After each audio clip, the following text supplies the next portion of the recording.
दोस्तों 2026 एग्ज़ाम जल्द ही आने वाले हैं, तो हम आज से चैप्टर वाइज इम्पोर्टेंट क्वेश्चनों को आपको देंगे, ठीक है। तो हम चैप्टर वाइज नहीं पढ़ाएंगे, केवल चैप्टर वाइज इम्पोर्टेंट क्वेश्चन आपको देंगे। ऐसे नहीं कि हर क्वेश्चन के हर जो भाग हैं उनको कराएंगे, नहीं, जो इम्पोर्टेंट हैं।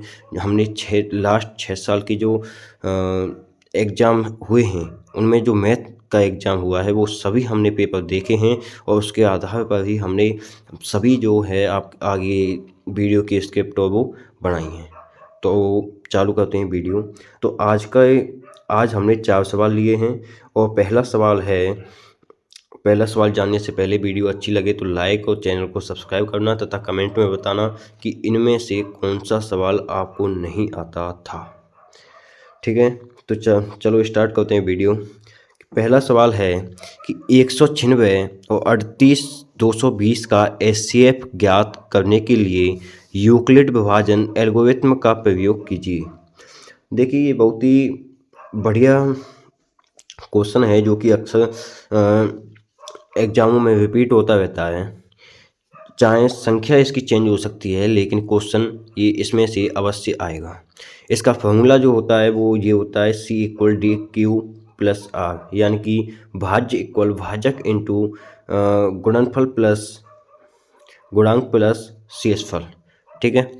तो बड़ी जो संख्या होती है उसे यहाँ लिखते हैं, यानी कि भाज्य। ये क्या है? भाजक है। तो ऐसी कोई संख्या ज्ञात कीजिए जिससे कि यदि हम 196 में उस संख्या का गुणा करें तो 38,220 से ज़्यादा तो हो ना, या तो सेम हो या फिर कम हो। तो यदि हम 196 में 195 का गुणा करते हैं, 196 में यदि हम 195 यदि हम 195 और 196 का गुणा करते हैं तो जो होता है ये भागफल 0 आता है, ठीक है। तो 196 इंटू 195 इक्वल 38,220। देखो, एक शॉर्ट ट्रिक होती है, आप समझोगे नहीं, रहने दो, किसी दिन उसकी स्पेशल क्लास लेंगे, ठीक है। तो 196 यार 196, ठीक है, इसका एकदम करेक्ट आंसर हो जाता है। अब बात करते हैं अगले क्वेश्चन की कि निम्न संख्याओं को अभाज्य गुणनखंडों के गुणनफल के रूप में व्यक्त कीजिए, ठीक है। ये क्वेश्चन है और पहला है 140। एक तो सीधा क्वेश्चन मैं आपको समझाता हूँ कि 140 के आपको गुणनखंड बनाने हैं। तो 140 पहले तो ये ऐसे कर लेंगे,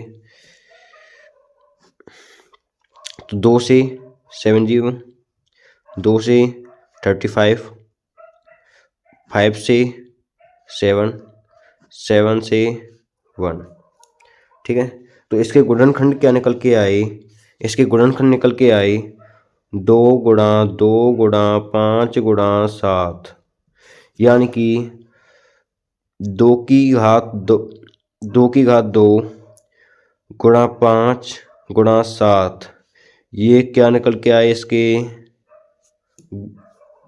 गुणनफल, ठीक है। ये आप इसकी क्या निकल के आए? गुणनखंड, ठीक है। अब एक और क्वेश्चन है 156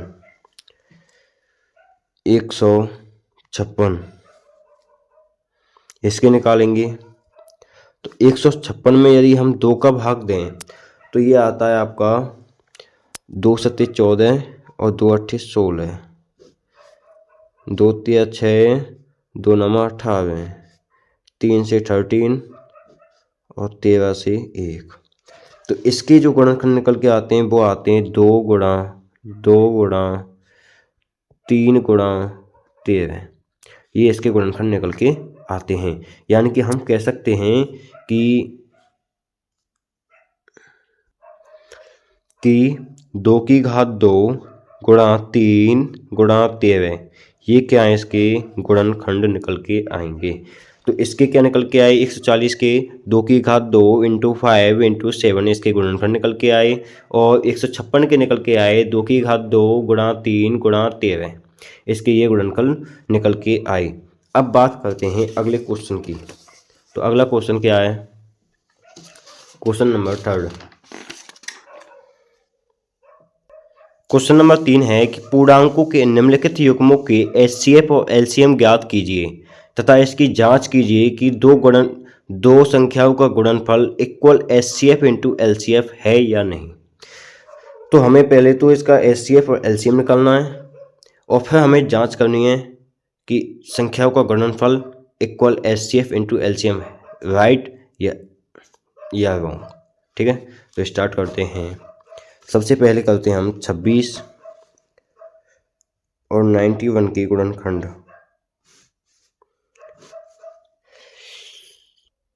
26 और 91 के गुणनखंड निकालते हैं। तो 2 से, ठीक है,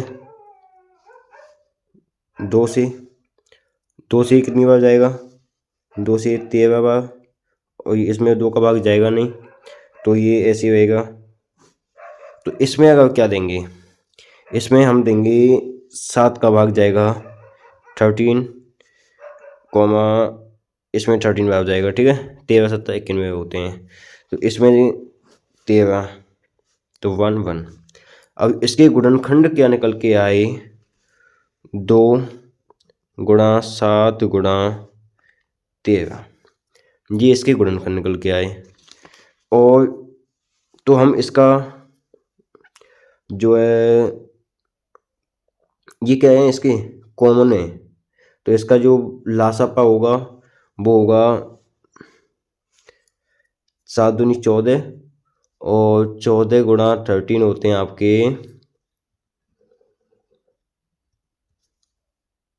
182। तो 182 इसका क्या निकल के आया? लासा। देखो, ये तो मैंने बताया था आपको कॉमन, लेकिन आपको एग्जाम में ऐसा नहीं करना है, ऐसा नहीं करना। फिर क्या बताया था आपने? ये कॉमन आपको बताया था नॉलेज के लिए, आपको वहाँ करना है ऐसे, यानी कि 26 और 91, इन दोनों के अगल अगल खंड निकालने हैं। तो ये 2 से 13, 13 से 1 हो गया, तो इसके निकल के आए 2 गुणा 13, 91 7 13, 13 से 1, ठीक है, ये इसके निकल के आए 7 और 13। इन दोनों में कॉमन क्या है? 13। तो इसका जो एचसीएफ निकल के आएगा वो होगा 13। इसका जो एलसीएम निकल के आएगा वो होगा 182। अच्छा, ये बात है। अगर हम बात करें कि ये तो हो गया एचसीएफ और एलसीएम, ये दोनों निकल के आ गए। अगला क्वेश्चन है कि संख्याओं का, ये क्वेश्चन क्या था पूरा, कि आपको जांच करनी कीजिए कि दो संख्याओं का गुणनफल इक्वल एचसीएफ इंटू एलसीएम। तो यानी कि दो संख्या कौन कौन सी हैं? तो दो संख्या हैं आपकी 26 91, ये आपकी क्या है? दो संख्या हैं। ठीक है सर, दो संख्या है आपकी ये, तो दो संख्या, और इनके जो एलसीएम एचसीएफ हैं वो हैं 13 इंटू 182। तो हमें इनका 26 इंटू 91 इक्वल 13 इंटू 182, इनका गुणनफल करना है। तो 26 इंटू 91 करेंगे हम, तो आंसर आएगा 2366। ठीक है, अगर हम 13 और 182 का गुणा करेंगे तो आंसर आएगा 2366, यानी कि 2366।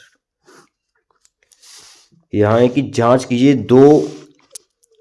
दो संख्याओं का गुणनफल और एचसीएफ एलसीएम इक्वल होता है या नहीं। तो हाँ, तो यहाँ लिखना है कि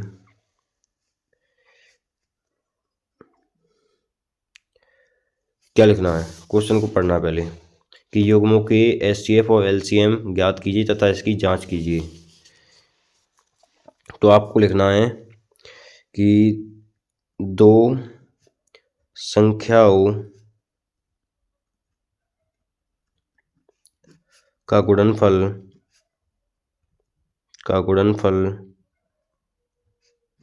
इक्वल 2366 LCM एंड HCF का गुणनफल 2366, अतः दोनों समान हैं।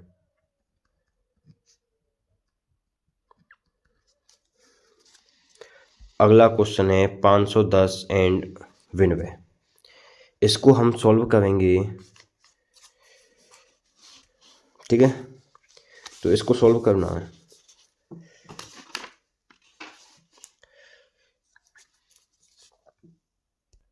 $510 एंड विनिमय, तो पहले 510 का करेंगे। 2 से 2 5 5, अभी 3 से जा रहा है तो 3 से 3 8 24, 3 5 15, और ये 3 दूनी 6, तो ये 5 से जाएगा अभी। 5 एकन 5, 5 7 35, और 17 से 1 बार, तो इसके निकल के आए 2 गुणा 3 गुणा 5 गुणा 17।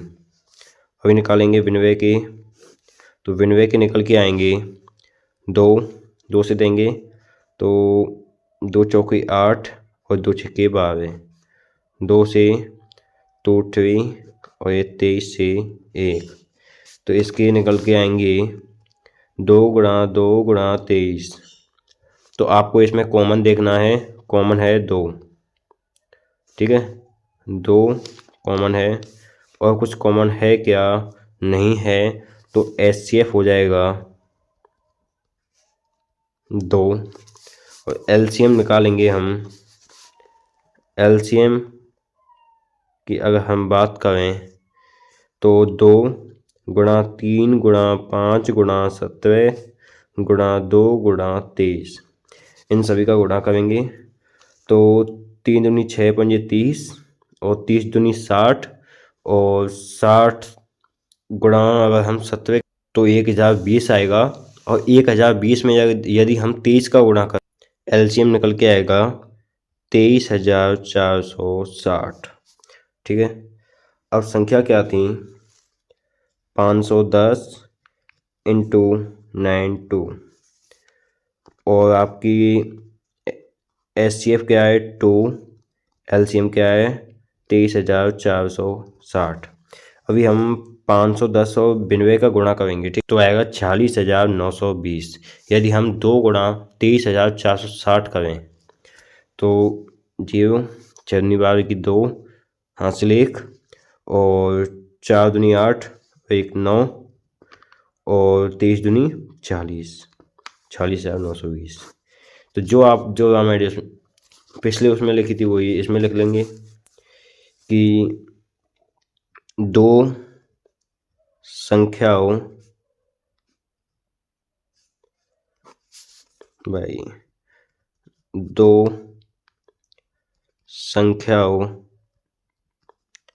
का गुणनफल equal LCM and LCF SCF, ठीक है। अभी बात करते हैं हम क्वेश्चन नंबर 4 की। सबसे इम्पोर्टेंट क्वेश्चन, सबसे ज़्यादा आने वाला क्वेश्चन ये है कि सिद्ध कीजिए कि √5 एक अपरिमेय संख्या है। तो जैसे मान लीजिए कि एक क्वेश्चन है √3 या √5, इसको मान लेते हैं ये अपरिमेय संख्या है, तो उसको सॉल्व करने के लिए आपको वहाँ पर लिखना होगा कि माना हम इसके विपरीत यह मान लें कि √5 एक परिमेय संख्या है, ये मानना होगा। तो हमने यहाँ लिखना पड़ता बड़ा हिंदी, तो इसलिए टाइम कम है, इसलिए हमने वीडियो बहुत लॉन्ग हो जाती वो कि जो कि हमें नहीं बनानी है, इसलिए हमने ये पहले से ही लिख रखा है। तो इसलिए आपको वहाँ लिखना है कि यानी कि √5 एक अपरिमेय संख्या है या √3 एक अपरिमेय संख्या है, 3 + √5 एक अपरिमेय संख्या है, तो आपको कहना है कि हम इसके विरोधाभास, हम इसके विपरीत यह मान लें कि √5 एक परिमेय संख्या है। तो √5 इक्वल 1/b, जहाँ a और b सहभाज्य हैं। ठीक है, क्या ये सहभाज्य हैं, ये जरूर लिखना है। तो √5 इक्वल क्या हो जाएगा, a/b, और फिर लिखेंगे इसको, दोबारा लिख लेंगे ये परेशान करे तो फिर लिखना है आपको यहाँ √5 एक अपरिमेय तथा a/b एक परिमेय संख्या है, अतः विरोधाभास से हमारी कल्पना असत्य है, अतः √5 एक अपरिमेय संख्या है। इति सिद्धम, ये जो है ना इति सिद्धम, आप कह रहे होगे ये क्यों लिखा है, ये सबसे इम्पोर्टेंट है, इसे नहीं लिखोगे ना तो आपका जो क्वेश्चन है वो 50% सॉल्व है। यानी कि क्या भाई कि इतना लिख दिया और ये 2 शब्द नहीं लिखिए तो आप कह रहे 50%। जी हाँ, आपको ये लिखना है। तो दोस्तों मिलते हैं अगली वीडियो में। वीडियो अच्छी लगी हो तो आप लाइक और कमेंट और सब्सक्राइब अवश्य करें। कमेंट में बताना कि आपको इनमें से कौन सा क्वेश्चन आता था और कौन सा नहीं। जय श्री राम, धन्यवाद।